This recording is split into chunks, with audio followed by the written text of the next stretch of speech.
Communication के लिए हो, समझदारी के लिए हो, करते रहे। ये निरंतर प्रयास हम लोग को जारी रखना चाहिए।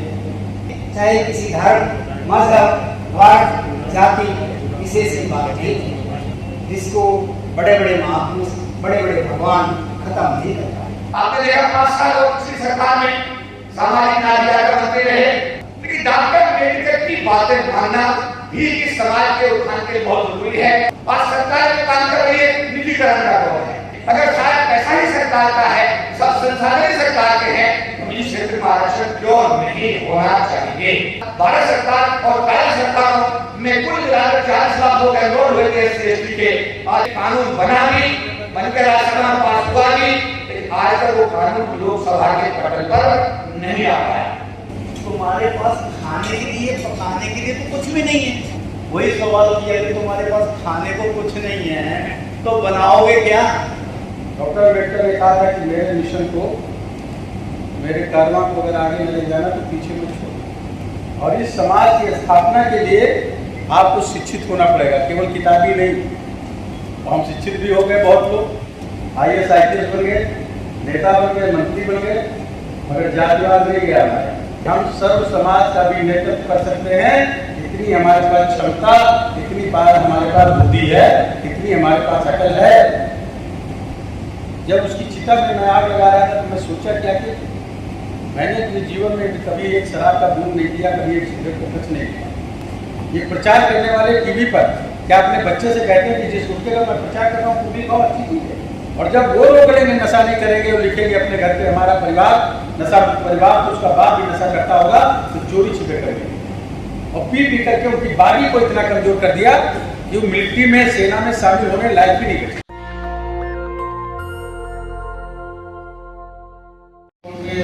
अलग कोर्स के जजमेंट्स आए, बड़े खतरनाक जजमेंट्स, उन सबको सरकार के संज्ञान में लाए और उनको दोबारा या तो अमेंडमेंट के थ्रू या ऑर्डिनेंस के थ्रू, अगर सेशन के ऑर्डिनेंस के थ्रू उनको जरूर जजमेंट्स को रिवर्ट करवा देंगे तो बहुत बड़ा नुकसान आपके समाज को होना प्रारंभ हो चुका है, अनुष्ठान हो चुका है।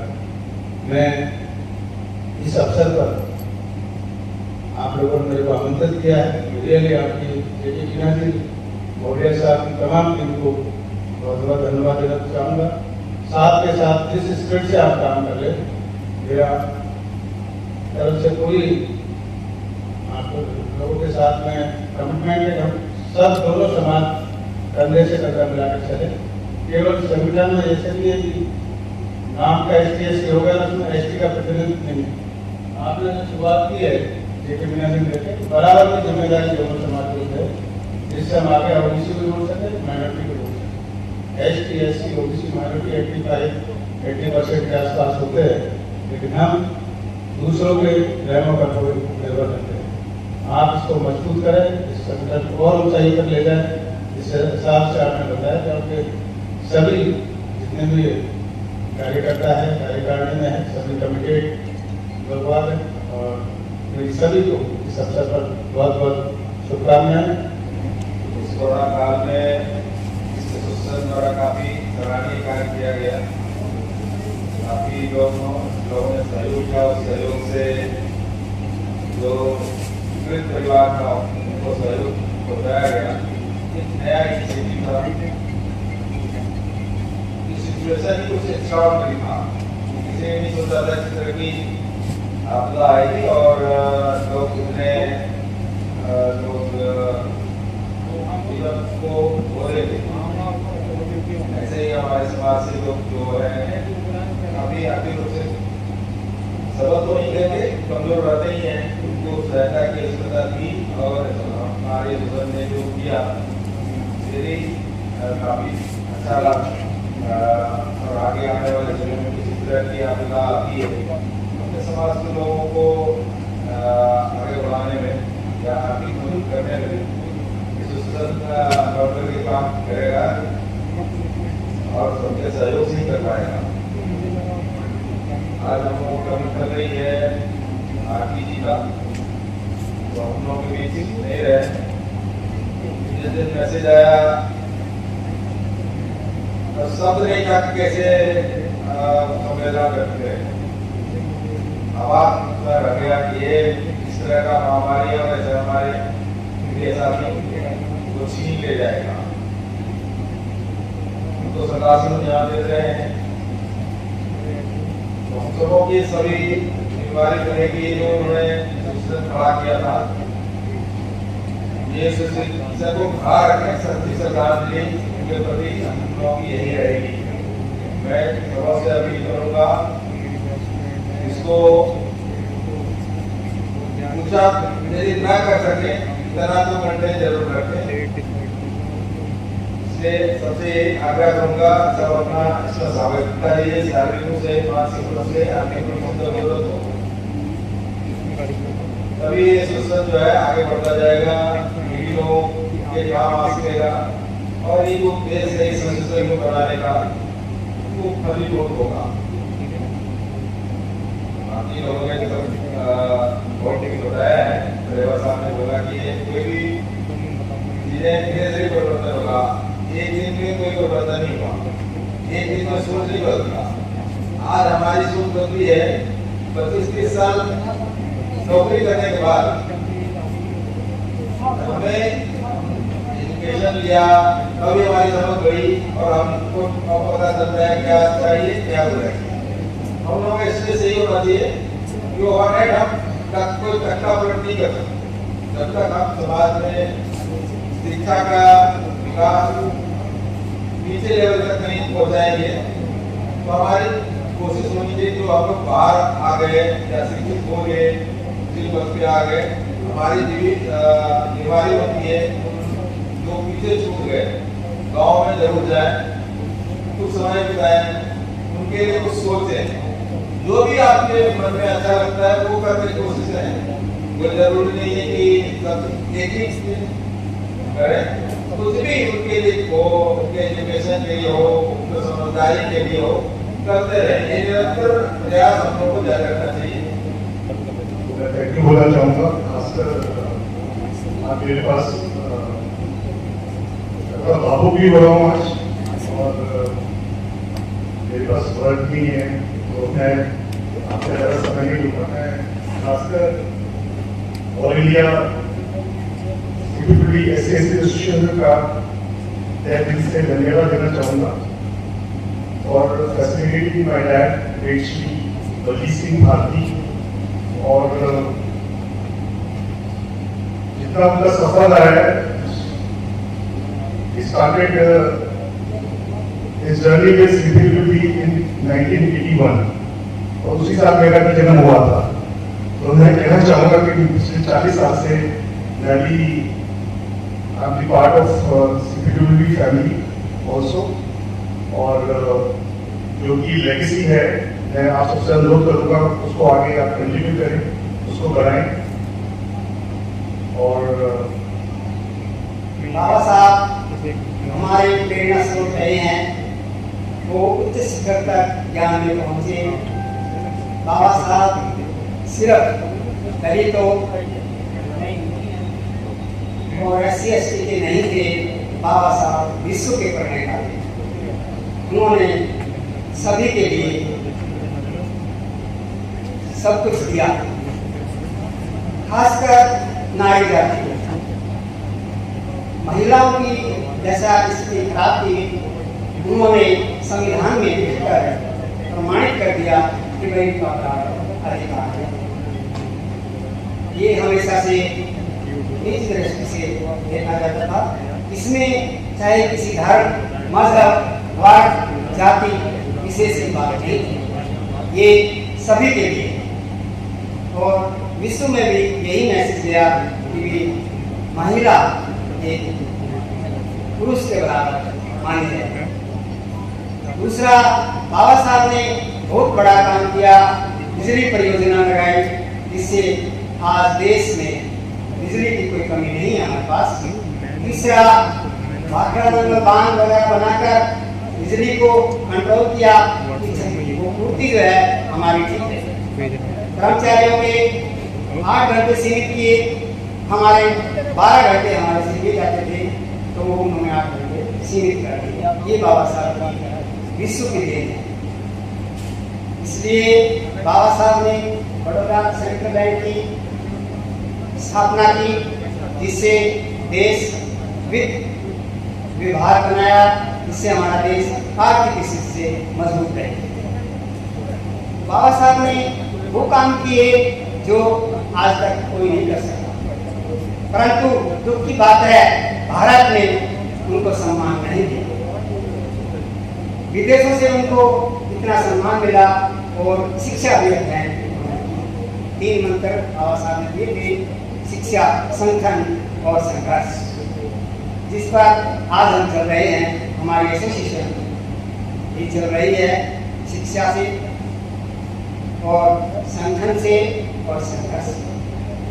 हम संघर्ष करते आए हैं और संघर्ष करते रहे हैं अपने अधिकारों के। क्यों हमारे अधिकार सब छीन लिए गए हैं, निजीकरण कर दिया गया है और हमारा स्वयं खत्म हो। बाबा साहब का इतना ही, आगे क्षमा करें। तथागत बुद्ध हमारे प्रेरणा स्रोत ज्योति बाबू के कवि साहब रहे हैं, बाबा साहब के। तो सर्वप्रथम तथागत बुद्ध हमारे विश्व शांति के प्रतीक रहे। मैं उन पर भी कहना चाहूँगा, तथागत बुद्ध ने विश्व को शांति दी। यहाँ परमाणु, एटम बम और युद्ध का माहौल बना। यज्ञ, हवन, बलि, यहाँ पर हजारों बीमारियाँ समाज में फैल रही, जिसको बड़े बड़े महापुरुष, बड़े बड़े भगवान खत्म नहीं कर पाए। और आज तक उसके पीछे अंधविश्वास लगे हुए हैं, जैसे सती प्रथा, बाल विवाह और अन्य समस्याएं, दहेज प्रथा, काफी समस्याएं हैं जो खत्म नहीं हो पाई। और तथागत बुद्ध ने सबका विरोध किया, आत्मा परमात्मा, स्वर्ग नरक। तो इसलिए तथागत बुद्ध ने हमें विश्व शांति का उपदेश देकर आज विश्व में शांति स्थापित की। हमें युद्ध नहीं चाहिए, हमें शांति बुद्ध चाहिए। विदेशों में भी उनका सम्मान हुआ, परंतु बड़े दुख की बात है कि भारत में वो पैदा हुए और भारत से ही गायब कर दिया। ऐसे राजा महाराजा आए जिन्होंने संस्कृति का खत्म कर दी।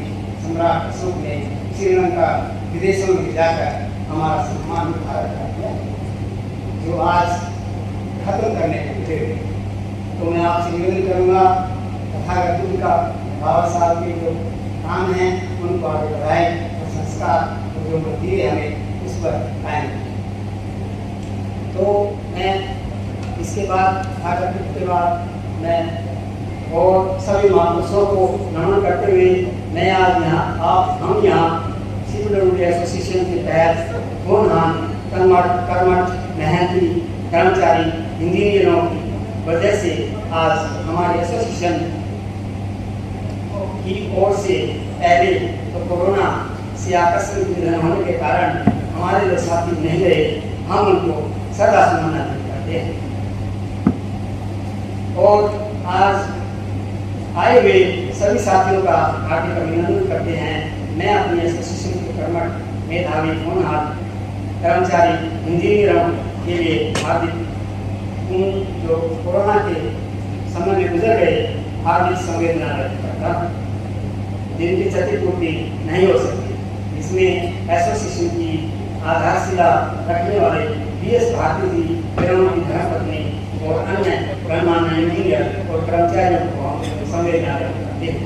और जो हमारे साथी कोरोना से जूझ रहे हैं उनकी मंगल कामना करते हैं, जिनमें एसोसिएशन के स्तंभ प्रताप सिंह जी, जिन्होंने एसोसिएशन के लिए कड़ी मेहनत की, और अन्य साथियों के सहयोग से, जिनमें यादराम मीणा जी, JK मीणा जी, यशवीर जी, चीफ इंजीनियर महोदय जी, चीफ इंजीनियर रविंद्र जी, कुमार जी, बलवान सिंह जी, MC परिवार जी, BS भारती जी, कौशल जी, सभी ने मार्गदर्शन देकर एसोसिएशन को उसी क्रम में पहुंचा दिया। आर्थिक मदद से हम उन सभी इंजीनियर कर्मचारियों का भी धन्यवाद करते हैं जिन्होंने आज मदद देकर एसोसिएशन को किया और हमें कोरोना पीड़ितों की मदद के लिए एक देने का प्रयास सभी साधुवाद करते हैं और भविष्य में भी ऐसे ही मैं सभी साथियों से निवेदन करता हूँ कि भविष्य में कर्मचारियों से सहयोग करके एसोसिएशन की स्थिति मजबूत बनाए रखें जिससे हम आपके अधिकारों के लिए और अधिक जोश के साथ लड़ सके। अंत में मैं आज सभी साथियों का अभिनंदन करता हूँ और सभी को स्वतंत्रता दिवस के शहीदों को कोटि कोटि नमन धन्यवाद। जय हिंद। तब तक कैसे समाज को आप आगे लेके जाओ। जय भीम, जय भीम, पूरा जोर लगा के बोलना जय भीम, जय भीम। आज सीपीडब्ल्यूडी के पिछले 25 साल के कार्यक्रम में मैं पहली बार अपने बड़े भाई स्वर्गीय बलजीत सिंह भारती जी की उपस्थिति में आज यहाँ उपस्थित हुआ हूँ क्योंकि जिस पौधे को उन्होंने लगाया जो पौधा उन्होंने शिक्षा मतलब मेरा भी मेरे महासंघ के राष्ट्रीय महासचिव के रूप में रेलवे के लोगों के साथ बैंकों के लोगों के साथ LIC से मैं खुद हूँ CPWD के साथ NBCC के साथ सभी डिपार्टमेंट के राष्ट्रीय महासचिव अध्यक्षों के साथ काम करने का मेरा बड़ा लंबा 25 साल का अनुभव है कि बड़े भाई के रूप में सच्चे हृदय से जो प्यार मुझे भारती साहब ने दिया अब दोनों के बीच में यही पता नहीं लगा कि हम दोनों सगे भाई हैं या नहीं। इतना प्यार गुलाब का मिला पहली बार उनकी अनुपस्थिति में आज उन्हीं के विभाग में मुझे अपनी बात कहने का मौका मिल रहा है तो मैं उन्हें सबसे पहले अपनी श्रद्धासुमन अर्पित करता हूँ, मैं याद करता हूँ और मैं चाहूंगा कि माननीय भारती साहब ने CPWD एसोसिएशन को 25 साल अपने खून पसीने शिक्षा डाले के मीना साहब ने उनकी जगह चाल किया है, महासचिव बने हैं। इस लाइन को और लंबा करेंगे और मैं महासंघ के राष्ट्रीय प्रधान महासचिव के रूप में मीना साहब और अध्यक्ष का आपको विश्वास दिलाता हूँ कि जिस तरीके से कंधे से कंधा मिला करके भारती साहब के साथ में हमने काम किया आपके साथ भी हम उसी तरीके से काम करेंगे और महासंघ के अंदर जो खाली हुआ है की वजह से उसको भरने जब भरा जाएगा तो मैंने कहा था मीना जी से कि अब CPWD को तैयार रहना है बड़ी जिम्मेदारी के लिए और मीना जी ने कहा कि जो भी जिम्मेदारी महासंघ में दी जाएगी CPWD की तरफ से उसको हम निभाने को कसर बाकी नहीं छोड़ेंगे। आज हमारे दो शख्सियत हमारे बीच हैं, हमारे भारत सरकार राष्ट्रीय आयोग जो अनुसूचित जाति के हमारे चेयरमैन हैं विजय साहब। आपने देखा 5 साल और पिछली सरकार में सामाजिक न्याय मंत्री रहे, होशियारपुर से सांसद चुनकर आए, फिर बीजेपी के प्रदेश अध्यक्ष रहे, उससे पहले एसपी बोर्ड के अध्यक्ष रहे, बहुत सारी जिम्मेदारियां उनको मिली और आज उनकी काबिलियत उनकी योग्यता तो पार्टी ने और सरकार ने समझा और हमें अनुसूचित जाति आयोग के रूप में एक इतना सौम्य स्वभाव का इतना ईमानदार कर्मठ कमिटी बनाया जो भाजपा जी को आयोग के चेयरमैन बना करके जो हमें आज के संरक्षक के रूप में जो माननीय प्रधानमंत्री जी ने जो आज नियुक्ति की है 6 महीने पहले नियुक्ति हो गई थी और अभी कल परसों में उन्हें कैबिनेट मंत्री का दर्जा मिला है। 2 तारीख से पहचाना का सम्मान है। माननीय मंत्री भी बड़े लंबे समय सांसद हैं और विभिन्न पदों को सुशोभित कर चुके हैं और इस समय उनका अभी ऑप्शन जो भी मंत्रिमंडल का विस्तार हुआ उसमें उनको राज्य मंत्री के रूप में हमारे समाज के रिप्रेजेंटेटिव के रूप में काम करने का अवसर मिला है और हम उम्मीद है कि वो बहुत कर्मठ सांसद हैं और अपनी कार्यशैली से समाज के जो भी समस्याओं के सब लाई जाएंगी उनको निपटाने में वो भी कोई कसर बाकी नहीं छोड़ेगी, पूरा अपनी तरफ पूरा सहयोग करेंगे। साथियों 2-3 मुद्दों पे बात यहाँ पर है। एक तो कोविड ने सारा सरकार का ढांचा पूरे देश का चरमरा गया है। संगठन जहाँ कोई मीटिंग करने की बात आती है, मैं लखनऊ में था, लखनऊ में मेरी मीटिंग थी, हजरतगंज के अंदर उसके बाद कानपुर में मेरी मीटिंग थी, आगरा में थी, तो मैं भी हो जाएगा कहीं ना कहीं पूरे देश के कोने कोने में।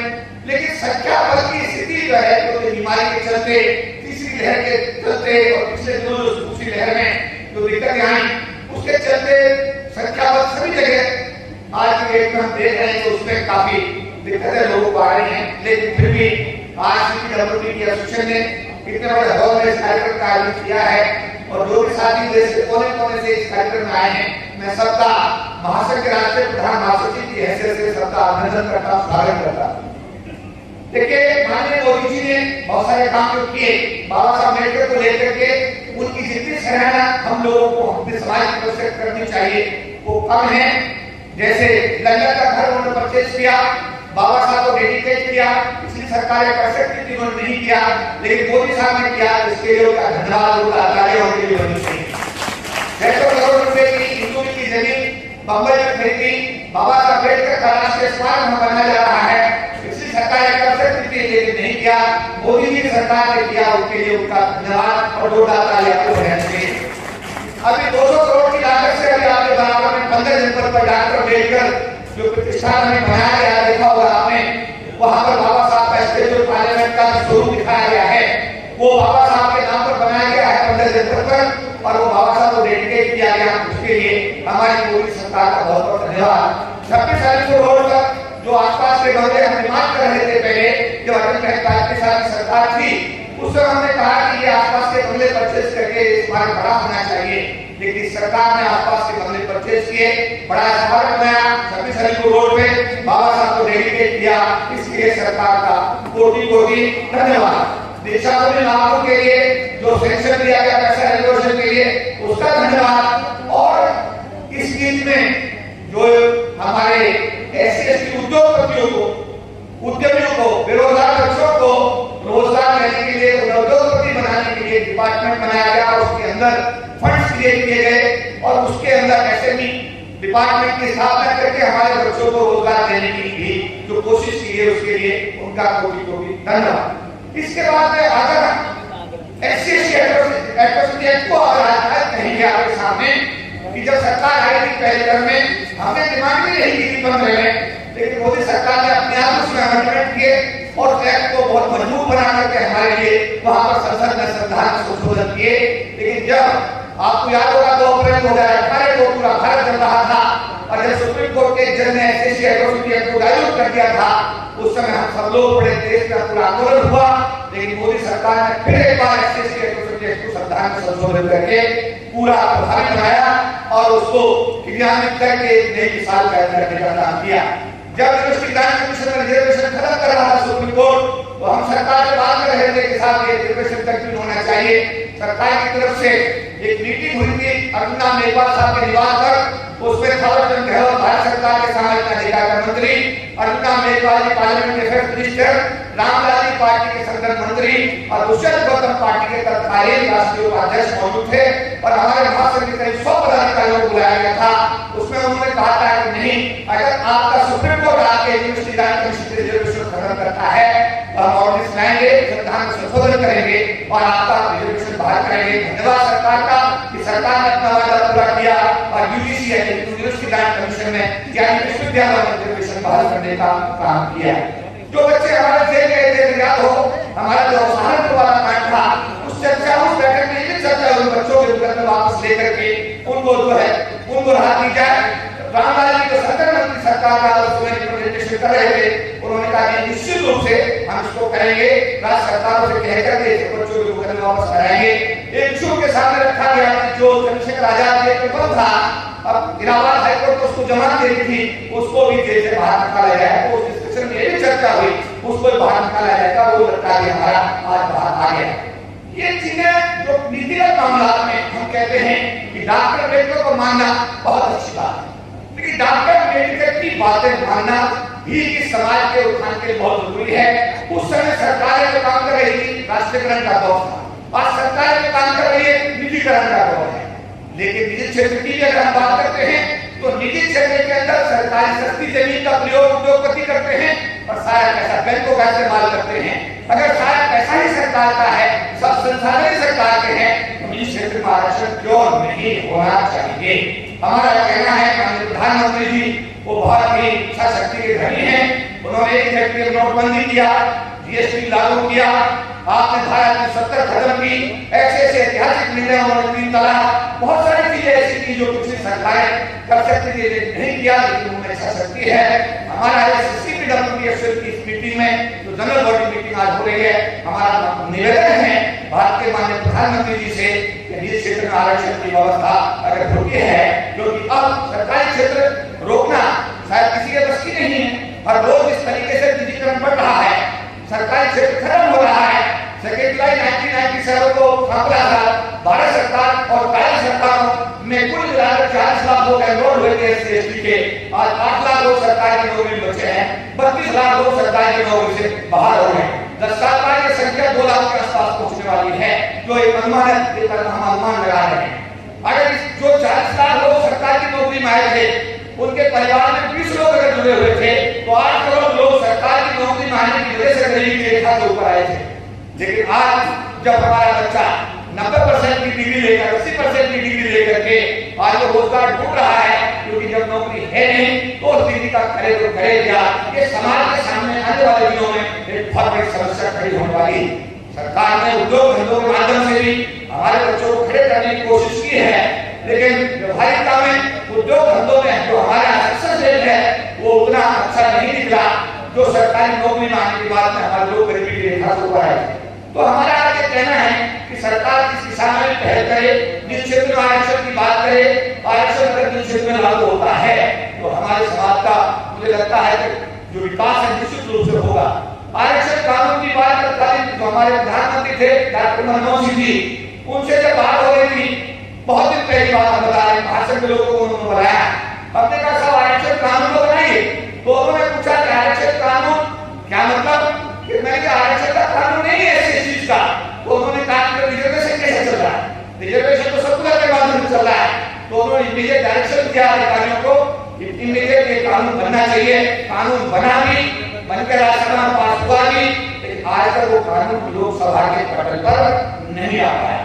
मेरा कहना है कुत्ता मरे हिरण मरे, देश की हर व्यवस्था के लिए कानून है, लेकिन देश के 1/4 आबादी के आरक्षण के लिए कानून ना होना एक अपने आप में चिंता की बात है। तो मैं चाहूंगा माननीय चेयरमैन साहब दिन और रात सुबह 10 बजे जाकर के साहब दफ्तर में बैठ जाते हैं और देर रात 10 बजे तक उनके तारीख में रात से 10 बजे तक काम करते हैं। आज कमीशन के इतिहास में मेरा भी क्योंकि बड़ा लंबा इंट्रोडक्शन है, जब से कमीशन बना है मैं भी कमीशन के चेयरमैन के साथ में खूब आया हूँ, खूब गया हूँ, उनके साथ पूरे देश के दौरों में भी गया हूँ, लेकिन जितनी लगन से और जितना मैक्सिमम समय साथ दे रहे हैं, इनके लिए तो ऐसा खड़े होकर के एक बार बोला था, खड़े होकर बोला था, सब लोग खड़े होकर कारण यह है कि हम लोग वो चेयरमैन को ढूंढ रहे हैं। इस बात चेयरमैन साहब हमको कहते भाई कुछ काम बताओ, कैसे करना है, क्या करना है, लीगल एडवोकेट का कैसे करना है, सुप्रीम कोर्ट के जजमेंट का ये कैसे करना है। इतनी मेहनत से काम हो रहा है। हमको उम्मीद है कि माननीय साहब जी के नेतृत्व में आने वाले समय में हमारे अनुसूचित जाति समाज के हित निश्चित रूप से सुरक्षित होंगे। मैं एक बार उन्हें हमारे माननीय राज्य मंत्री जी का अभिनंदन करता हूँ। मैं जब सांसद भी नहीं बना था, उससे पहले कुछ भी नहीं था, राजनीति में थोड़ा सा इधर उधर घूमता था, तब से AK चौधरी जी के साथ काम करने का मौका मिलता रहा है। और हमारे सभी पंचायत और सामने बैठे सभी CPW के डेलीगेट्स बंद हो गए। पहले तो इस चीज़ का मुझे दुख है कि हमारे भारती जी, क्योंकि जब मैं पिछली बार मंत्री बना था तो मेरे घर का रेजोल्यूशन में मुझसे ज़्यादा चिंता भारती जी करते हैं।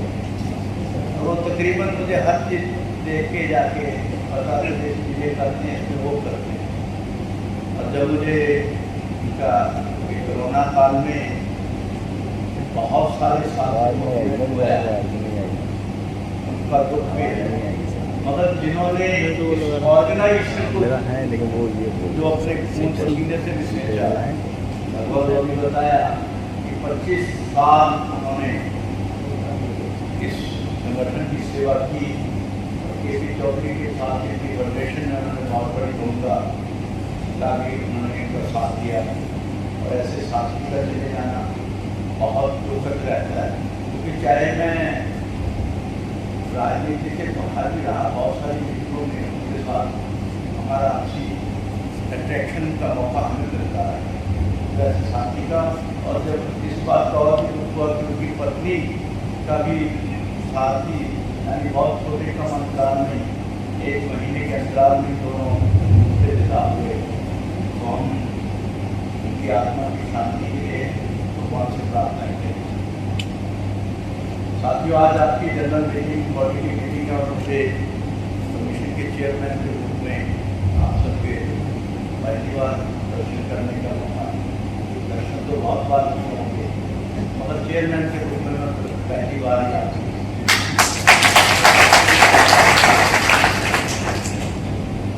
और मुझे तो हमेशा मैंने कहा है कि भाई जैसे अभी चौधरी साहब बता रहे थे, मैं आपके 8 बजे तक बैठता हूँ कि जब तक लोग आते रहते हैं और जब तक अगर हीरिंग होती है, हीरिंग भी 8-10 बजे तक चलती है और बहुत सारे लोगों ने आपने बीच से भी एक आध लोगों ने एक आध लोगों और मैंने ये प्रयास भी किया है कि जो हमारे समाज के लोग आते हैं, जब मैं उनका केस जरूर समझता हूँ, कोशिश करता हूँ कि केस मुझे समझ आए। अगर मुझे ये समझ आ जाए तो फिर मैं यही कहता हूँ कि प्रार्थी को कहता हूँ कि आप अब शांत बैठे रहिए, आपका केस लड़ना मेरा काम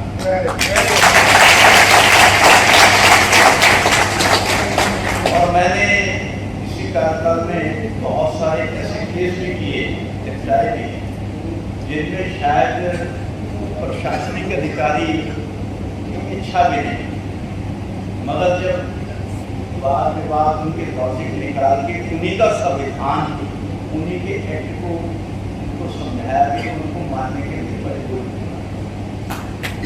मगर यहाँ पर ऐसे भी केस मेरे पास आए हैं जिनका कुछ बनता नहीं था मगर केस था, मैंने उनके लिए भी अलग से काम किया। मुझे ये देख पता चल गया कि इस केस में कुछ है नहीं, मगर फिर भी मेरे पास केस आया है, तो फिर मैंने उनको अलग से बिठाकर अधिकारियों को कहा कि भाई देखिए ये मेरे पास आया है, तो अब इसको कुछ ना कुछ तो दे के ही भेजें, चाहे उसका बनता नहीं है मगर जो भी कर दो।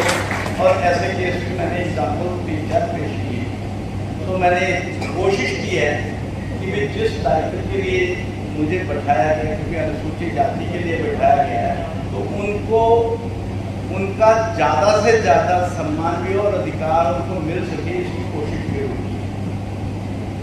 साथियों, मेरी अगली मीटिंग में जल्दी अपनी बात खत्म करूँगा। अभी कुछ बात KP चौधरी जी भी कर रहे थे, 2 अप्रैल की बात कर रहे थे।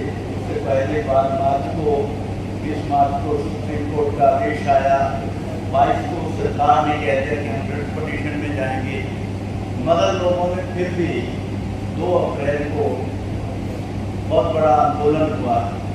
जब आंदोलन करते हैं तो अनुसूचित जाति के व्यक्ति के रूप में एक अच्छा भी लगता है, कम से कम समाज आगे चला, मगर इसमें सोचने की बात भी है। आप सब पढ़े लिखे, आप में से कोई भी हाथ खड़ा करके ये बता सकता है कि वो आंदोलन का आह्वान किसने किया? कोई ऐसा आदमी है? किसने आह्वान किया किसी को नहीं पता, मगर हम सब चल पड़े। ऐसा था, एकता में बल होता है, ये हमने देखा भी है, उसने देखा भी है, हुआ अच्छा भी लगा कि चलो अनुसूचित जाति का समाज आगे आ रहा है, मगर उनको लीड कौन कर रहा था ये किसी को नहीं, अभी तक नहीं, मगर पूरा देश पीछे लग गया। और किसके पीछे लगा? किसी को नहीं, जबकि सरकार ने पहले ही ये कह दिया कि हम इसको रिट पिटीशन भी पढ़ाएंगे, डालेंगे, अगर फिर भी जरूरत पड़ी तो हम पार्लियामेंट में आकर इसको लेकर आएंगे। और सबसे ज्यादा कोशा भी, क्योंकि मैं उसमें सामाजिक न्याय अधिकारिता का मंत्री था, तो हमारी जिम्मेवारी इस पर ज्यादा भी बनती थी। और जब ये पार्लियामेंट में आया, जब सुप्रीम कोर्ट ने डिसीजन दिया, तो आप मुझे बता सकते हैं कि सुप्रीम कोर्ट को किसने बुरा कहा और किसको बुरा कहा? सुप्रीम कोर्ट को किसी ने नहीं कहा, किसको कहा? सरकार को कहा, मोदी जी को कहा, किसको भी कहा। यानी मेरा मतलब सरकार को, प्रधानमंत्री को बहुत कुछ करता है, मगर जब उन्होंने पार्लियामेंट में नहीं बना दिया है, तो ऐसा भी कोई हाथ खड़ा करके कह सकते हैं कि हमारी ऑर्गेनाइजेशन पूरी शर्तों में प्रधानमंत्री का धन्यवाद करने के लिए उतरी थी? नहीं। आज ये समझने की जरूरत है। आज हम इसलिए हम चाहते हैं कि हमारा अधिकार हमें मिले, मगर देगा कौन, उसका धन्यवाद करना नहीं है। और जब धन्यवाद नहीं करते तो उनको बोलते करेंगे किसके लिए, काम करें तो किसके लिए, ये भी एक मन में चलता है। और मैं तो जिस संस्कृति में हम पले बढ़े, हम जिससे कुछ लेते उसको हम उसका सम्मान करते, उसको देवी देवताओं की संज्ञा देते। पवन देवता, अग्नि देवता, सूर्य देवता, जल देवता, जिनका हमारी जिंदगी के ऊपर प्रभाव है। हम ब्राह्मण जो पीपल को पूजते हैं, क्यों पूजते हैं? कि वो 24 घंटे हमें ऑक्सीजन देता है।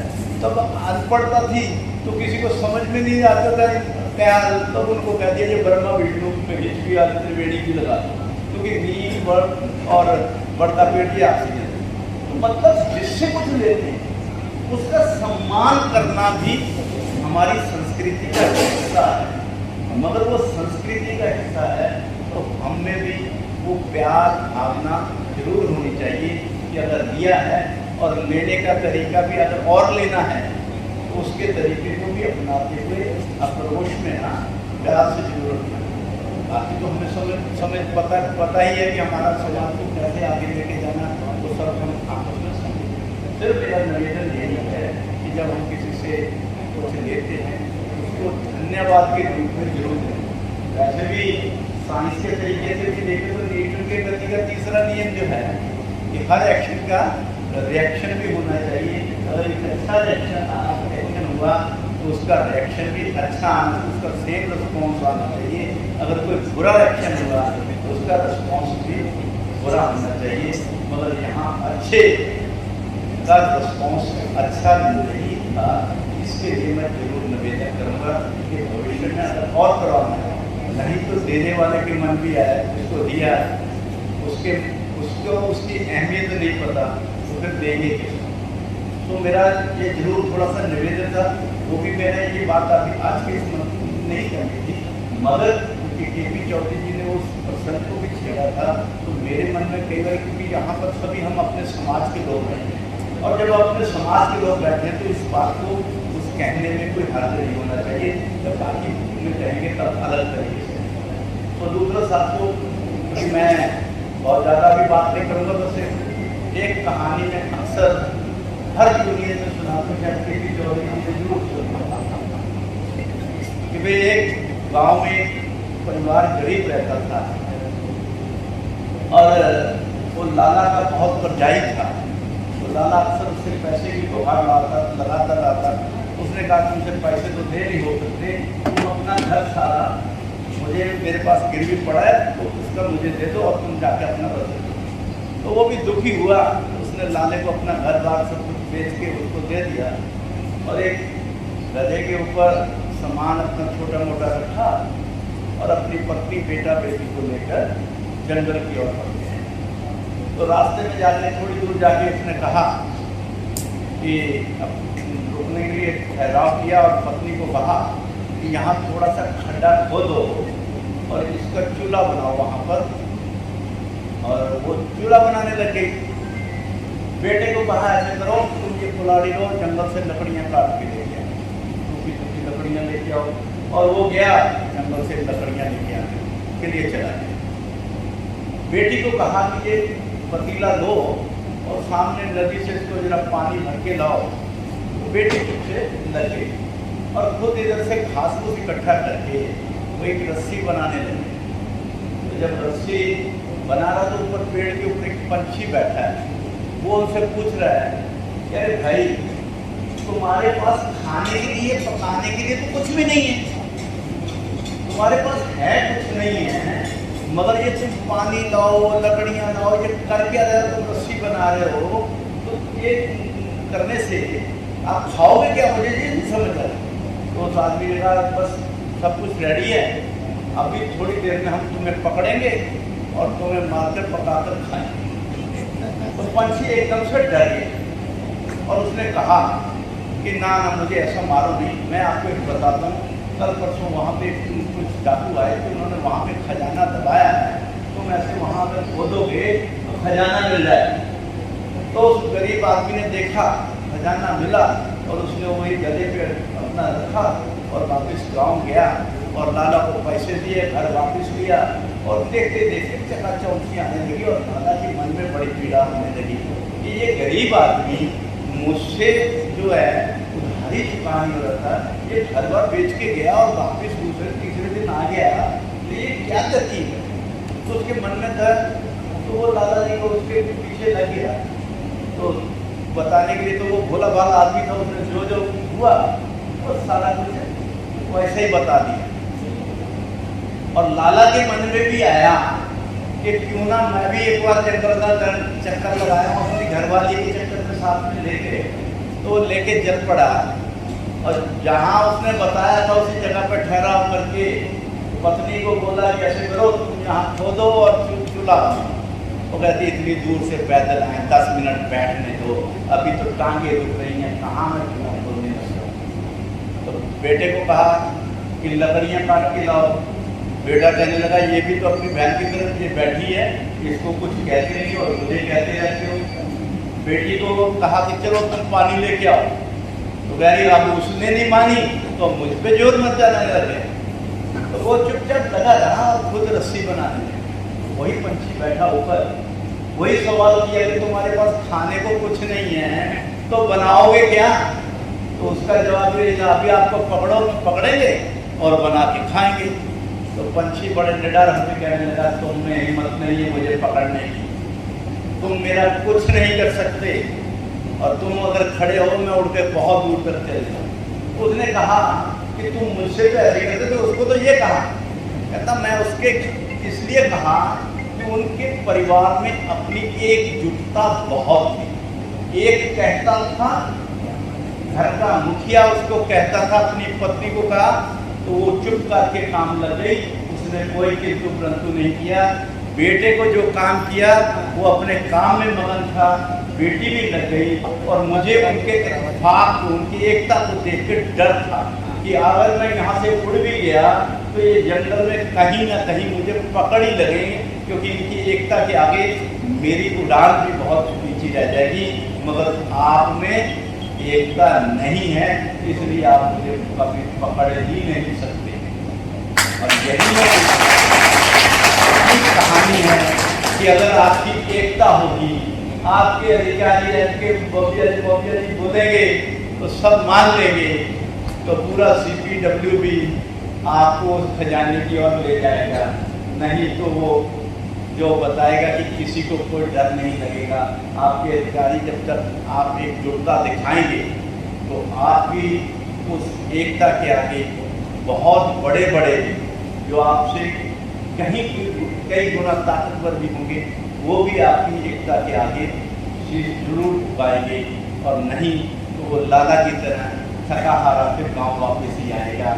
और इसलिए मैं जरूर कहूँगा, नहीं तो हमने प्राइमरी में कहानी भी पढ़ी थी कि 2 बिल्लियाँ लड़ रही थी, तो रोटी कौन खा गया था? बंदर। यानी 2 आपस में तो लड़ते रहे और जाते वक्त क्या कहा? रोटी पूरी खा गया। कह रहा ये आपका तो झगड़ा खत्म ही नहीं है, मेरे पास आपके लिए टाइम ही नहीं है, मैं तो चला। ठीक, फिर आपकी रोटी कौन खा के ले जाएगा? फिर आपको भी इसका मतलब मेरा समझाने, और ये प्राइमरी में इसलिए पढ़ी थी कि जब हम बड़े होंगे तो इन चीज़ों का महत्व हम जरूर समझेंगे। और आज मैं इसी निवेदन से अपनी बात खत्म जरूर करूँगा, इस बिल्लियों की उदाहरण से जरूर आगे बढ़ें। और साथ साथ डॉक्टर बाबा साहब अम्बेडकर जी ने सभी को आज इस लाइफ भी बनाए। आज हम हैं, ये बैठे, मंत्री बैठे, सब बैठे, मंचासीन हैं, आप सब बैठे हैं, तो सब डॉक्टर बाबा साहब अम्बेडकर जी। और उन्होंने ये भी कहा था कि आप शेर बनो, बलि भेड़ बकरियों की दी जाती हैं, शेरों की, तो आप शेर बने। ये हमें आज है, क्योंकि आप सब जब आप डेलीगेट्स के रूप में हैं तो इसका मतलब हमारे समाज के शेर हैं। और ये भी हम जानते हैं, प्राइमरी में हमने ये भी पढ़ा था कि जब शेर एक बार जंगल का राजा होने के बावजूद भी एक जंगल में उन्होंने एक जाल में फर्स्ट किया था, ये प्राइमरी में पढ़ा हमने सब। तो उसको एक जरूरत पड़ी थी, किसकी पड़ी थी? चूहे। और जिस शेर को चूहे की जरूरत पड़ी थी, तो कहीं आप शेर बने, आगे बढ़े, कहीं भी जान में मुसीबत में फंस जाए, तो विजय सांपला नाम का चूहा आपकी सेवा में हमेशा हाजिर रहेगा। बहुत बहुत धन्यवाद। जय हिंद, जय भारत। बहुत सी सारी चीजें आपके बीच में आ भी चुकी है, बातचीत भी हुई है। सांपला जी ने भी अच्छी तरीके से अच्छे का काम किया है, जिन्होंने भी आपके बीच में पूरी तरीके से बात करने का काम किया है। दरअसल मैं थोड़ा सा अगर आपसे बात नहीं करें तो ज़्यादा बेहतर है। डॉक्टर अम्बेडकर के सपनों को, उनके मिशन को पूरा करने के लिए हमारे जितने भी SC/ST के एसोसिएशन ऑल इंडिया पैमाने पर है, करीब करीब सब लोग यही बात करते हैं, एक मान। डॉक्टर अम्बेडकर का मिशन था क्या? बड़ी चतुराई से कुछ लोगों ने चेंज कर, और हमारे जो खास करके SC और ST समाज के लोग, मैं तो अपने यहाँ यूपी में कई जगह मीटिंग में गया, कई जगह जाता हूँ। एक ही बात सब लोग बोलते हैं वो लगातार, डॉक्टर अम्बेडकर का मिशन था शिक्षित बनो संगठित हो संघर्ष। यही बोलते हैं ना? तो बोलिए यही है ना मिशन? शिक्षित बनो संगठित हो संघर्ष। मैं जितनी भी मीटिंगों में गया बड़ा ताजुब लगा मुझे। डॉक्टर अम्बेडकर को इतना छोटा बनाया, ये बात वोट करेंगे तो खड़े होंगे तो बहुत श्रद्धा में कोटि कोटि दलितों के मसीहा बाबा साहब भीमराव अम्बेडकर जी। मेरे मन में बड़ा अजीब है, डॉक्टर अम्बेडकर हिंदुस्तान में कोई आदमी उन्हें नहीं मिला, खोजे नहीं मिला संविधान का निर्माण करने के लिए। डॉक्टर अम्बेडकर के नेतृत्व में संविधान बना।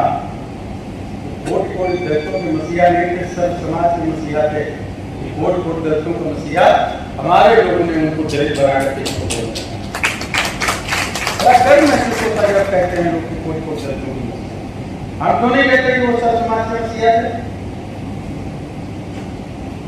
क्यों नहीं मुझे हमारी बात नहीं करती? और कहाँ पे लिखा हुआ है, कहाँ पढ़ा लोगों ने कि डॉक्टर अम्बेडकर का मिशन था शिक्षित बनो संगठित हो संघर्ष करो? डॉक्टर अम्बेडकर ने कहा था कि मेरे मिशन को, मेरे कारवां को अगर आगे न ले जाना तो पीछे मत छोड़ो। डॉक्टर अम्बेडकर का मिशन था जात वीर शोषण वीर समाज की स्थापना, और इस समाज की स्थापना के लिए आपको शिक्षित होना पड़ेगा। केवल किताबी नहीं, केवल एजुकेशन पढ़ाई वाली नहीं, आपको शिक्षित होना पड़ेगा। आर्थिक विषमता कैसे दूर होगी, सामाजिक विषमता कैसे दूर होगी, इसके लिए शिक्षित होना पड़ेगा। और फिर संगठित होकर के संघर्ष करना पड़ेगा। जब सत्ता आ जाए आपके हाथ में तो जात वीर शोषण वीर समाज की स्थापना करो। ये मेरा मिशन है, डॉक्टर अम्बेडकर ने बनाया। जितने मीटिंगों में जाते हैं सब लोग यही बोलते हैं, और सब SC/ST के लोग बोलते हैं। कितना चतुराई से किस आदमी ने इसको सोच करके चेंज किया होगा, मिशन को किनारे कर दिया, बस शिक्षित हो संगठित हो संघर्ष करो। हम शिक्षित भी हो गए, बहुत लोग IAS IPS बन गए, नेता बन गए, मंत्री बन गए, मगर जातिवाद नहीं गया हमारे। डॉक्टर अम्बेडकर को मानते हैं, जय भीम बोलते हैं, डॉक्टर अम्बेडकर की एक ये कड़वा सच है, बुरा लग रहा होगा तो माफ कर। डॉक्टर अम्बेडकर की अगर बात मानी है तो आपको बोलना पड़ेगा कि हम सर्व समाज का भी नेतृत्व कर सकते हैं, इतनी हमारे पास क्षमता, इतनी बार हमारे पास बुद्धि है, इतनी हमारे पास अकल है। और उसके लिए आपकी आर्थिक नीतियां क्या होनी चाहिए, समाजी नीतियां क्या होनी चाहिए, इसका प्रेजेंटेशन करना पड़ेगा आपको। हम खाली क्या करते हैं, डॉक्टर कहीं पे हुए, एससी समाज के लोग रहते हैं, एक डॉक्टर अम्बेडकर की प्रतिमा लगाई और बस वो 14 अप्रैल को कार्यक्रम करेंगे, जय भीम बोलेंगे, उसके बाद कुछ नहीं, खुद जातिवाद में फंसे रहते हैं। बड़ा कड़वा सच है, जितने लोग बैठे हो यहाँ पे, जब हमारा कोई काम होता है तो हम उसको जातिवाद की तरफ लेकर के जाते हैं, एससी एसटी की तरफ लेकर के जाते हैं, जब कहीं हमारा लगता है कि हमारे साथ कोई उत्पीड़न है।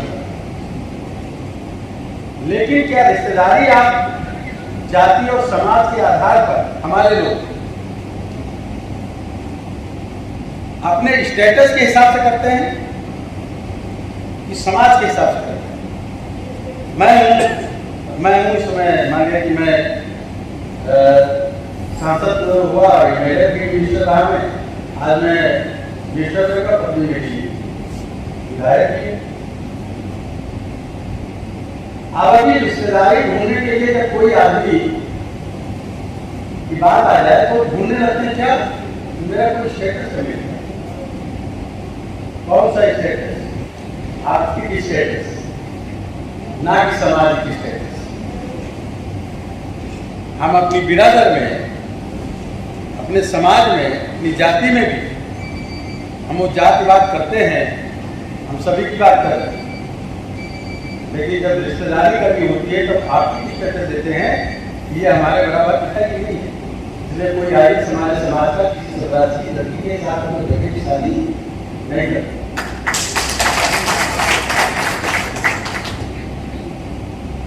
तो हम अपने में, तो ये डॉक्टर अम्बेडकर के मिशन का तो हम अपना रहे कि विरोध कर रहे हैं, केवल नाम ले, इसको अपनाने का काम नहीं करते। और अपनाने के लिए मैं कोई अपनी तारीफ नहीं कर रहा हूं, मैं देख रहा हूं डॉक्टर अम्बेडकर जी को आप देख रहे हो, कभी उनसे सब चीजों को सीखना चाहिए।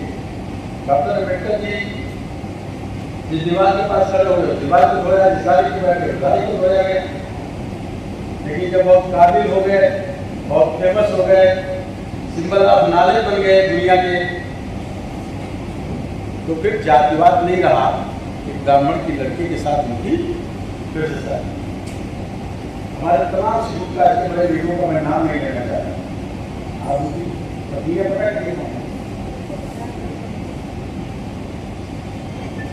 मैं कहना क्या चाहता हूं, मैं कहना चाहता हूं कि अगर आर्थिक रूप से आप मजबूत होंगे, बौद्धिक रूप से मजबूत होंगे, तो आपके परिवार में दूसरे परिवार से, दूसरे समाज में शादी करने में भी कोई हिचक नहीं होगी।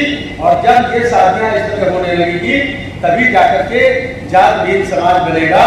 और उस जातहीन समाज को बनाने के लिए आर्थिक विषमता को आपको पाटना पड़ेगा, और इसके लिए आपको मेहनत से काम करना पड़ेगा, जो डॉक्टर अम्बेडकर ने कहा। और इसको पूरा करने के लिए, मजबूत करने के लिए, आपको खड़ा करने के लिए प्रधानमंत्री नरेंद्र मोदी जी ने 4 अप्रैल 2016 को एक स्टैंडअप योजना लागू की। और इस स्टैंडअप योजना के तहत उन्होंने कहा कि प्रत्येक बैंक से एक शेड्यूल कास्ट को और एक महिला को कोई भी हम कल कारखाने का मालिक बनाना चाहिए। और उसके लिए उन्होंने कहा कि 10 लाख से लेकर 1 करोड़ रुपए तक हम बगैर गारंटी का लोन उनको देंगे, कोई जमानत नहीं देंगे। हमारे देश में 1,36,000 बैंक की ब्रांचें हैं। अभी उसका टाइम बढ़ा करके 2023 फिर कर दिया प्रधानमंत्री। प्रत्येक बैंक से एक शेड्यूल कास्ट अगर कल कारखाने का मालिक बन जाए, लोन का पैसा मिलेगा, जमीन भी उसी खरीदिए, उससे कारखाना खोलिए। आप कम से कम 10 लोगों को लगाएंगे, अपने ही समाज के लोगों को लगाएंगे अगर काम पे, तो 1,36,000 का मतलब है 13,60,000 लोगों को आप जो है नौकरी दे देंगे अपने समाज में या शेड्यूल कास्ट में। ये रोजगार का एक संसाधन और आर्थिक रूप से मजबूत करने का काम प्रधानमंत्री मोदी जी ने किया। इससे कुछ कौन लोगों को खुश होना चाहिए? ये अच्छी बातों को करने के बजाय लोग लिप्त इसमें रहते हैं ज्यादातर। मैं बहुत सच्चाई से कहना चाहता हूं, यहाँ पर जो लोग बैठे हैं, मैं नहीं जानता कि कितने लोग यहाँ पर नशे का सेवन करते हैं। मैं हाथ उठाऊंगा तो बहुत लोग करते हो, इतने नहीं उठाएंगे। लेकिन ये कड़वा सच है कि कुछ ना कुछ लोग करते ही होंगे, चाहे इतने लोगों में बैठे हुए 5 ही लोग चुरा के पीते, कोई नशा करते हैं। डॉक्टर अम्बेडकर को मानते हैं? डॉक्टर अम्बेडकर नशा करते थे क्या? बीड़ी पीते थे, सिगरेट पीते थे, स्मैक पीते थे, तंबाकू खाते थे या शराब पीते थे? अगर डॉक्टर अम्बेडकर को फॉलो करना है तो उनके आचार विचारों को भी हमको फॉलो करना पड़ेगा, अपने जीवन में अपनाना पड़ेगा। मैं डंके की चोट पर कहता हूं, पूरे हिंदुस्तान के अंदर अगर सबसे ज्यादा कोई नशे का सेवन कर रहा है तो शेड्यूल कास्ट के लोग कर रहे हैं, SC/ST समाज के लोग। ये कड़वा सच है। और फिर हम उन्नति की बात करेंगे। मेरा खुद का बेटा 28 साल की उम्र में अभी विगत 19 अक्टूबर 2020 को नशा दोस्तों के चक्कर में पड़ करके इतना करना लगा कि पता नहीं चला। जब पता चला तो उसको एडमिट कराया, सब कुछ कराया, लेकिन लीवर डैमेज कर दिया। 19 अक्टूबर 2020 को उसकी डेथ हो गई। 2.5 साल का एक बच्चा है, पत्नी है उसकी। जब उसकी चिता में मैं आग लगा रहा था तो मैं सोचा क्या कि मैंने अपने जीवन में कभी एक शराब का बूंद नहीं किया, कभी एक सिगरेट को टच नहीं किया। मेरा बेटा कैसे कर? तो मैं समझ में नहीं आ गया कि दोस्तों के चक्कर में फंस गया, क्योंकि दोस्त लोग मेरे ऊपर भी दबाव डालते थे। मेरे दोस्त, मैं नहीं उसमें फंसा, बेटा मेरा फंस गया। मैं बहुत गरीब परिवार से रहा हूँ। बाप जरूर ढोते थे तो मेरा कोई नाम ही कौशल अगर अच्छी तरह ले ले, कौशलवा ना कहे, कौशल ही कहे तो मुझे गर्व महसूस होता था। लेकिन मेरे बेटों को तो चूंकि मैं MLA मिनिस्टर रहा, पत्नी विधायक, मैं सांसद, तो नाम लेना तो दूर भैया ही लोग कहते हैं। खुद थोड़ी सी थी उनको ज्यादा मिलेगी, रिश्तेदार नहीं होता जैसे आता है, एक रोटी और ले लो, थोड़ा सा चावल ले लो, आप जब लिया करते वैसे उसके साथ किया। और मालूम हुआ कि जो है उसको अपने एक साथी ने पिला करके उसी जान ली। और तब मैंने संकल्प किया कि जब पैदा हुआ था तब शराब नहीं पीता था। इस तरह पैदा होने वाला बच्चा तो माँ का दूध चाहिए, बड़ा होने का भोजन चाहिए, बाकी की रिक्वायरमेंट नशा नहीं है। नशे से दूर रहना है तो 10 साल से ऊपर के अपने परिवार के, देश के बच्चों को हमको बचाना होगा, नशा लोगों को बनाना होगा। इसलिए जो नशा नहीं करते हैं, जो नशा करते हैं उनके पीछे नहीं पड़ना। जो नशा करता है वो भी नहीं चाहता मेरा बेटा नशा करे। जो सिगरेट पीता वो नहीं कभी नहीं चाहता मेरा बेटा सिगरेट पीए। इसलिए नशा न करने वाले लोगों को संकल्प कराना मैंने शुरू किया कि हम अपने जीवन में नशा नहीं करेंगे। वो जब अपने जीवन में नशा नहीं करेंगे तो नशे के कस्टमर नहीं बनेंगे, और नशे के कस्टमर नहीं बनेंगे, जब बढ़ेंगे तो नशे की दुकानें भी अपने आप बंद हो जाएंगी। ये सिस्टम है। जितने लोग भी नशा बेचते लोग तो नशा नहीं पीते। आप टीवी पे सलमान खान को देखते होंगे, दूसरे लोगों को देखते होंगे, 5 प्रकार का मसाले का, गुटखे का प्रचार करते हैं, शराब का प्रचार करते हैं। क्या अपने बेटों को पिलाते हैं क्या? ये प्रचार करने वाले टीवी पर क्या अपने बच्चे से कहते हैं कि जिस गुटखे का मैं प्रचार कर रहा हूँ पूरी खाओ, अच्छी चीज है? कभी नहीं। इसलिए मैं कहना चाह रहा हूं कि नशा आदमी के दिमाग को कमजोर करता है, व्यक्ति की सोच को बेकार कर देता है। और इसलिए पूरी तरीके से मैं अपने बेटे की मृत्यु के बाद मैंने करीब 70,000 लोगों का, नई पीढ़ी के लोगों का संकल्प कराया था। बीच में कोरोना आ गया एक फिर से। मैं आपको बताऊँ, इस कोरोना की घटना, एक आदमी जो है स्मैक पीता था, पीते ही कभी पीते ही है, और एक आदमी आया, स्मैक मिली नहीं उसे, सच की घटना बता रहा। उसने अपने जूते उतारे तो दूसरा आदमी, वो उसके मोजे बहुत बदबू कर रहे, उसके मोजे उसने स्मैक पीने वाले में उतरवा लिए और पानी में गिरे, उसमें घोल करके कटोरी में वो पी लिया। ये बॉडी की डिमांड रिक्वायरमेंट है, इसको ईश्वर ने नहीं भेजा। हम अम्बेडकर जी को मानते हैं तो उन्होंने नहीं भेजा, महात्मा बुद्ध को मानते हैं, उन्होंने विचार नहीं किया। ये बॉडी की रिक्वायरमेंट है, किसने बनाया? अपने आप बनाया। तो बॉडी की रिक्वायरमेंट ना बने, इसलिए जो नए नशा करते उनको रोके, और जब वो रोक लेंगे, नशा नहीं करेंगे और लिखेंगे अपने घर पे हमारा परिवार नशा, परिवार तो उसका बाप भी नशा करता होगा, तो चोरी छिपे करेंगे। पहले इससे हमको लोगों को बचाना है। अभी मेरा एक जो काशी तुलसी पड़ती है, उसमें एक सिधौली सेगमेंट पड़ता है असेंबली का, शेड्यूल कास्ट का ही एक आदमी इसमें पीता है। 35 साल 36 साल की उम्र होगी। 2 लड़कियां, एक लड़का। अपनी बीवी से बोला मुझे 3 पुड़िया इसमें चाहिए, सुबह दोपहर शाम रोज। तुम चाहे किसी के पास जाओ, चाहे कुछ करो, चाहे जैसे लाओ, लेकिन जो है मुझे 3 पुड़िया इसमें चाहिए। बॉडी की रिक्वायरमेंट है, इसलिए अपनी इज्जत और मान सम्मान का कोई ध्यान नहीं। ये दिमाग में ये बात रहती। तो मैं इसको कहना चाहता हूँ कि 9 अगस्त क्रांति दिवस था। 9 अगस्त को अंग्रेजों भारत छोड़ो का नारा 1942 में गांधी जी ने दिया था। अंग्रेज भी हमारे देश की संपत्ति, धन और सम्मान लूटते थे। नशा हमारे देश के लोगों का संपत्ति और सम्मान को नष्ट करता, वो लूटते थे कि नष्ट करता। आप अगर कहीं हरियाणा, पंजाब और उधर के रहने वाले हिमाचल के होंगे तो बात ध्यान होगा आपको कि पाकिस्तान में बगैर लड़ाई लड़े इन 3 प्रदेश के नौजवानों को हरा दिया। वहां 25 से 35% लोग जो सेना में भर्ती होते थे, आज केवल 5% लोग सेना में भर्ती हो रहे हैं, क्योंकि पाकिस्तान से आने वाली ड्रग्स वो लोग पी रहे हैं, और जो बेच रहे हैं वो नहीं पीते, और पी करके उनकी बॉडी को इतना कमजोर कर दिया कि वो मिलिट्री में, सेना में शामिल होने लायक भी नहीं बचे।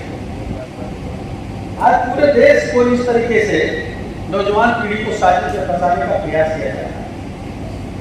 मेरा आपसे अनुरोध है कि डॉक्टर अंबेडकर को मानते हैं, तो डॉक्टर अंबेडकर के कथनानुसार हमें अपने आप को इंसान मानना चाहिए। कहीं पर आज संकल्प करें इस बात का कि हम कभी डॉक्टर अंबेडकर की जयंती में या कहीं पर जाएंगे तो हम कोटि कोटि दलितों के मसीहा नहीं कहेंगे, बल्कि कोटि कोटि सर्व समाज के लोगों को मसीहा हम बोलने का काम करेंगे। पूरे हिंदुस्तान के ही नहीं, पूरे देश के वो गरीबों के मसीहा थे, सिंबल ऑफ नॉलेज थे। दुनिया में उनसे ज्यादा बुद्धिमान आदमी कोई किसी समाज में नहीं करता था। ये बात डॉक्टर अंबेडकर का जितना बड़ा दिल था उतना बड़ा दिल अपना तो करो, उनको छोटा बनाने की जरूरत नहीं है। हमारे कुछ लोग कह देते हैं कि नहीं अंबेडकर हमारे थे। क्यों हमारे थे?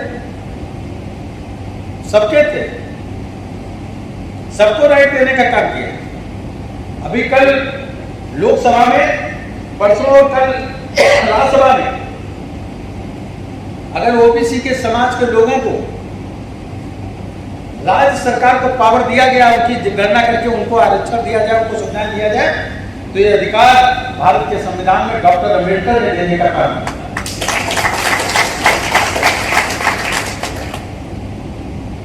इसलिए हमारे अंदर ये क्षमता होनी चाहिए बोलने के लिए, शब्दों को बोलने में, दिल को बड़ा करके बोलने में परेशानी नहीं होनी चाहिए, हमको ये कहना चाहिए।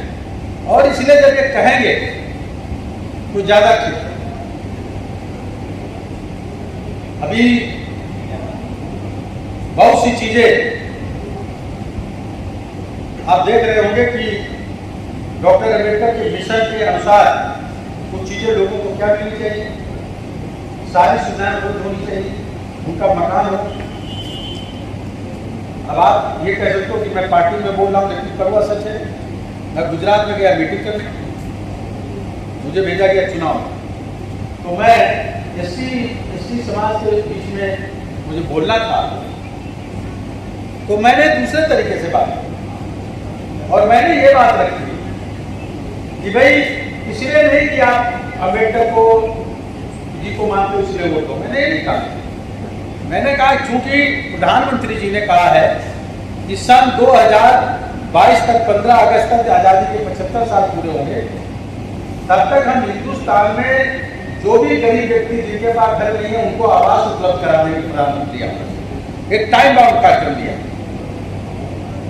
सबसे ज्यादा आवास किसके पास नहीं, नंबर 1 पे शेड्यूल कास्ट के SC/ST के लोगों का सबसे कम आवास या कच्चे घर, फिर उसके बाद बैकवर्ड, फिर उसके बाद अपर कास्ट या मुस्लिम गरीब लोगों पर। तो मैंने उनसे बोला कि गुजरात में सरकार अगर बना दोगे तो फिर से दिल्ली में सरकार बन जाएगी, और इसलिए बनाना जरूरी है कि हिंदुस्तान में जिन SC/ST के लोगों के पास आवास नहीं है उनको आवास मिल जाए, इसलिए गुजरात में आपको सरकार बनाना चाहिए। और इसलिए मैं आपसे कहना चाहता हूं कि टाइम बाउंड कार्यक्रम है प्रधानमंत्री जी का। पूरे देश में अगर किसी के यहाँ बिजली नहीं थी, तो मैं तो गांव में रहने वाला आदमी, तो सबसे ज्यादा शेड्यूल कास्ट और बैकवर्ड कास्ट के लोगों के यहाँ बिजली नहीं थी, बिजली के कनेक्शन नहीं थे। मुफ्त में बिजली के कनेक्शन मिले, किनको मिले? या 2 रुपए किलो चावल और 3 रुपए किलो 2 रुपए किलो गेहूं, 3 रुपए किलो चावल 80% जनता को मिल रही है, वो किन लोगों को सबसे ज्यादा फायदा होगा? इन चीजों को भी ध्यान में रखना है कि अगर वास्तव में कोई सच्ची बात है तो स्वागत जी मेरे कह रहे कि कम से कम कोई कह रहा है उसको जो है इस बात का प्रचार करे। अगर हम अच्छाई करने वाले व्यक्ति की तारीफ नहीं करेंगे, हम उससे अलग रहेंगे, तो फिर जो है दूसरे लोग भी आपसे अलग रहेंगे, अपने आप उनके दिल में भाव आएगा। इसलिए मेरा आपसे कहना है कि इस कार्यक्रम में आप सब लोगों ने स्वागत किया, धन्यवाद। अभी 75 साल पूरे होंगे 15 अगस्त 2022 को। अभी 9 अगस्त को हमने एक नारा दिया था कि अंग्रेजों भारत छोड़ो की तर्ज पर नई पीढ़ी के लोगों नशा छोड़ो, नशे से दूर करो। और करीब 10 प्रदेशों में कहीं 5 कहीं 10 ऐसे करके लोगों ने करीब 1,07,647 लोगों ने संकल्प लेने का काम किया पूरे देश के अंदर कि हम अपने जीवन में नशा करने का काम नहीं करेंगे। हरियाणा में तो एक थाने में ब्रिटिश एसपी ने पूरे थाने को खड़ा करके संकल्प दिलाने का काम किया, हमारे यहाँ दिलाने का काम किया। तो इस तरीके से हम पूरे देश में एक राष्ट्रव्यापी इस आंदोलन को भी चला रहे हैं, नशा मुक्त समाज आंदोलन। अपने नाम से मैंने अभियान पोस्टर का करके रखा है। लोग छिपाते हैं, मैं नहीं छिपाता, मैंने बताया कि मेरा बेटा नशे की वजह से खत्म किया। और जब 75 साल पूरे होंगे तो कम से कम ये करो आप लोग कि SC/ST समाज में जितने ज्यादा लोगों से कांटेक्ट हो, उन लोगों को बोलो कि 15 अगस्त के दिन, इस 15 अगस्त के दिन जब हम झंडा फहराएंगे, तो अगर कॉलेज में या ऑफिस में फहराते हैं तो ठीक है, अगर नहीं तो आप अपने मोहल्ले में झंडा फहराइए और संकल्प कराइए कि हम अपने जीवन में खुद नशा नहीं करेंगे और बच्चों को भी नशा नहीं करने देंगे। इस संकल्प बच्चों के साथ खड़े होकर के अपने परिवार के करिए तो डॉक्टर अम्बेडकर के जो चरित्र है उस पर आप चलने का काम करेंगे। आप ये करिए नहीं, और अगर इतना हिम्मत नहीं कर सकते, इतना आत्मबल नहीं जोड़ सकते, तो भी डॉक्टर अम्बेडकर के विचारों को हम किस तरीके से मानते हैं? हमने ये संकल्प किया है कि जब आजादी के 75 साल पूरे होंगे उसमें हम आपका सहयोग चाहते हैं कि जब आजादी के 75 साल पूरे होंगे तब हम 75 लाख लोगों को हिंदुस्तान में नई पीढ़ी के लड़के और लड़कियों को संकल्प करा देंगे 10 साल से ऊपर को कि वो अपने जीवन में कभी नशे का सेवन नहीं करेंगे।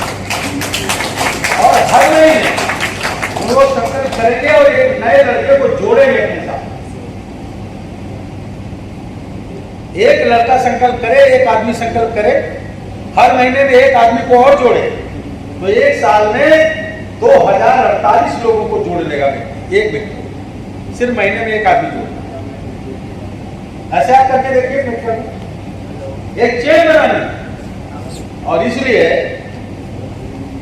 पहली बात तो अपने दिमाग से बात हटा दीजिए, जो मन मारा रहता है तो याद रखना मरी हुई इच्छा शक्ति के लोग कुछ नहीं कर सकते।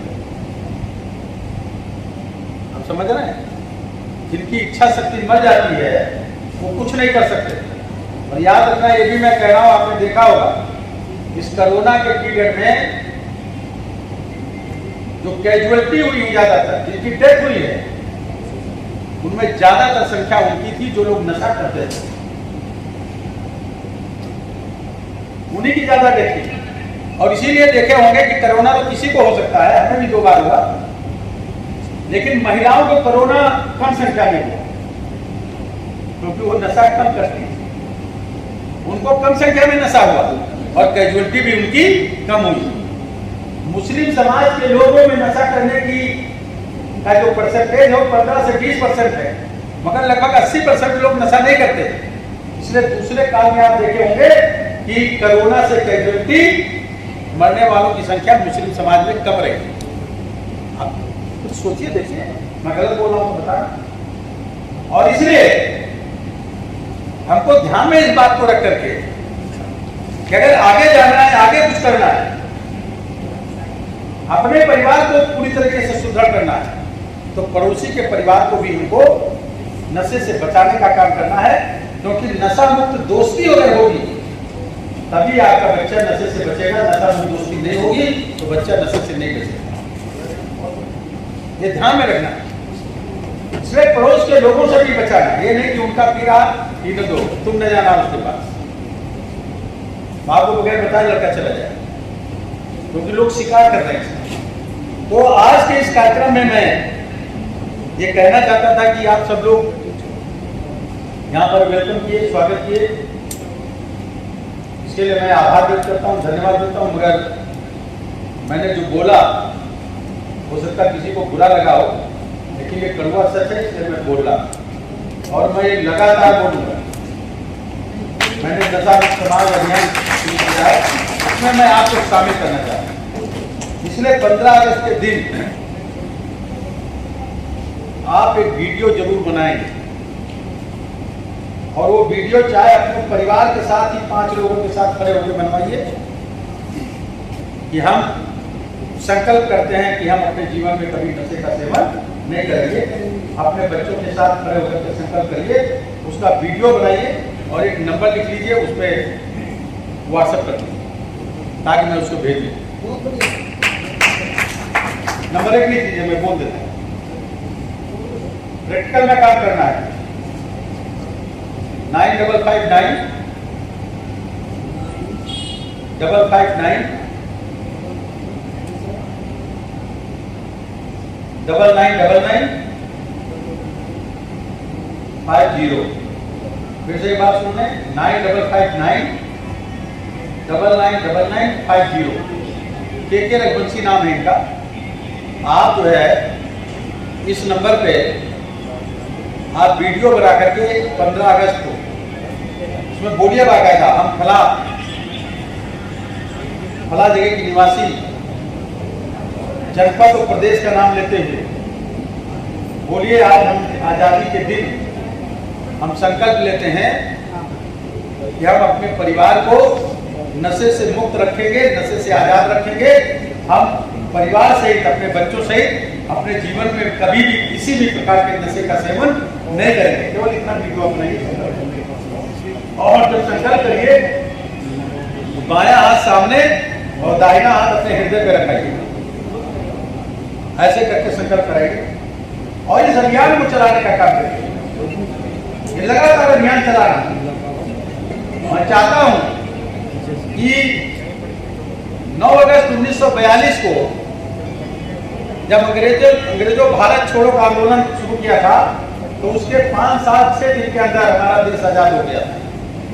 अगर इस अभियान को कंटिन्यू करेंगे और हर हफ्ते कुछ लोगों को मोहल्ले में कमेटियां बना के, हमारा गांव, हमारा गली, हमारा मोहल्ला नशा मुक्त मोहल्ला, ऐसी कमेटी बना करके शुरू करेंगे तो 5 साल के अंदर पूरे देश में आप 75% लोगों को नशा मुक्त कर देंगे। कोई जबरन पीना चाहता हो पिएगा, वरना कोई नहीं पिएगा। नई पीढ़ी के लोग कस्टमर नहीं है। ये करना है। यूनिवर्सिटी के लड़के आए, अभी मेरे पास कई डॉक्टर आए, यूनिवर्सिटी के लड़के लेंगे संकल्प। अभी आप दिल्ली में रहते हैं तो नारा दीजिए, हम बनाएंगे नशा मुक्त दिल्ली, अपनी दिल्ली बनाएंगे नशा मुक्त दिल्ली। बच्चे से बोलिए, स्कूल में जाए, बोले हम अपना स्कूल बनाएंगे नशा मुक्त स्कूल। ये आप मिशन दीजिए। ये मेरा अनुरोध है। तो अब मैंने जब इतना बोल दिया तो मैं चाहता हूं एक संकल्प यहां पर भी हो जाएगा। आपकी इच्छा तो खड़े हो जाइए, खड़े हो जाओ, एक वीडियो बना लीजिए, यानी एक वीडियो बना लीजिए और सब लोग जो है अपना बायां हाथ सामने करिए, दायां हाथ हृदय पे रखिए। मैं जब बोलूं, मैं अपना नाम लूंगा तो आपको भी अपना नाम लेना, बाकी बोलूंगा वही बोल, ठीक है ना? चलिए। मैं कौशल किशोर आज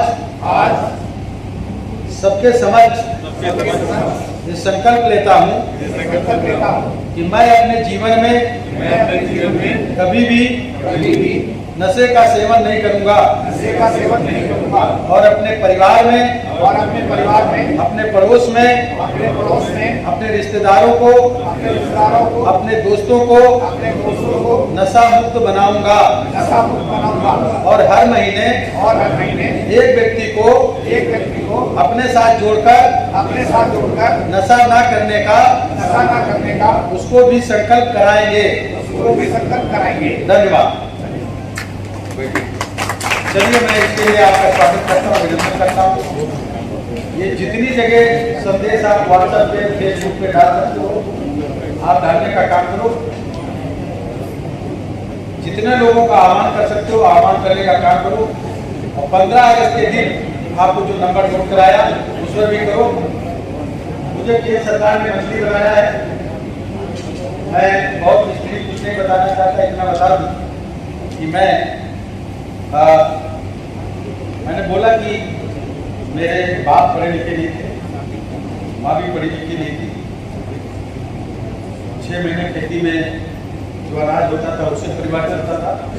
6 महीने मेरे बाप को जो फेरी लगाते सब्जी वगैरह ढोकर के उससे हम लोगों को पढ़ाया लिखाया। हमसे 2 बड़े भाई सर्विस में थे, उनकी डेथ हो गई। हमसे छोटा भाई हम बच्चे हैं और 4 बच्चे हैं। एक बच्चे की डेथ हो गई। अभी मैं 6 चुनाव मेरे के हारा, 7वां चुनाव में निर्दलीय जीता। लेकिन जब 7वां चुनाव में जीता तब भी मेरा केवल 2500 रुपये खर्च हुआ। मेरे बड़े भाई ने नॉमिनेशन फीस दिया था, सब पैसा मेरे लिए चलता था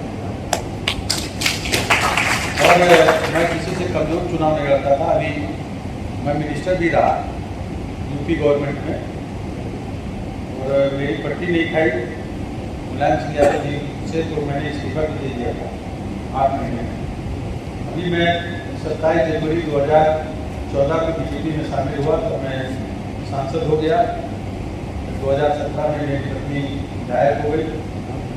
अभी 2019 में मैं फिर चुनाव जीता तो गठबंधन सपा बसपा का था, उसके खिलाफ। अभी जो है मुझे मिनिस्टर बनाया गया। प्रदेश में जिम्मेदारी ज़्यादा दी गई कि पूरे प्रदेश का, उत्तर प्रदेश का दौरा करिए, जिससे सरकार बने, एक जिम्मेदारी है। मैं शहरी और आवास और शहरी विकास विभाग का मैं मिनिस्टर स्टेट हूँ, यूनिवर्सिटी हूँ। मेरे लायक मैं अपने को मेरा अंदर ये भाव नहीं आया कभी कि मैं सांसद हूँ या विधायक हूँ या मंत्री रहा हूँ या हूँ, तो मेरे ना मेरे पत्नी के अंदर, मेरे बेटों के अंदर इस तरह से कोई भाव नहीं आया। मेरा एक बेटा चला गया जरूर, वो गलत सोबत में कर करके, लेकिन इस तरह का उसके अंदर कोई भाव नहीं। वो पीड़ा हम लोग झेल नहीं पा रहे हैं, इसलिए एक आंदोलन ने शुरू किया। मेरा बेटा तो गया, लेकिन किसी दूसरे का बेटा इसमें है, ये भावना को लेकर के निकलेगा। तो सभी कुछ मेरे लाए, मेरे उसमें बात आया, मेरा काम होगा तो देश में कहीं भी अगर वो मेरे से होने वाला है तो निसंकोच आने की जरूरत है। मेरे यहाँ पर्ची लगाने की नहीं पड़ती, सीधे मेरे यहाँ इंटरव्यू नर्मदा अपार्टमेंट में 202 नंबर 15 है, बहराम अलग उद्योग की इलाज होगी तो उसमें जाऊँगा। 2-3 महीने का समय मुझे लगेगा। एक दिल में आपकी बात ये रहनी चाहिए कि आपके तमाम सांसदों को जाने का, लेकिन एक दिल में ये भी बात है कि कहीं से अगर कोई बात नहीं बनेगी तो कौशल भी हमारी जेब का सांसद है, मंत्री है। आंदोलन में सबको जुड़ना है, जातिवाद से अलग है, उठकर संप्रदायवाद से अलग उठकर अपने को।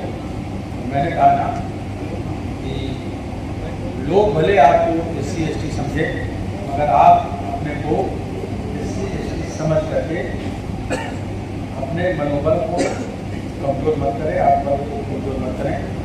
SC/ST के जो अधिकार मिले हैं उनको पूरा लें और उन अधिकारों को लड़ना पड़ता है तो दिलाने में मदद करें, लेकिन दिल में ये बात रहनी चाहिए कि हम सर्व समाज का नेतृत्व कर सकते हैं, केवल अकेले समाज का नेतृत्व नहीं, सर्व समाज का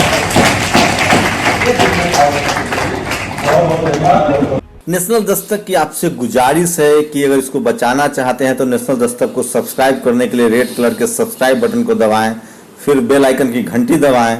नेशनल दस्तक को बचाने के लिए बहुत जरूरी है कि हर खबर को शेयर करें, लाइक करें, कमेंट जरूर करें।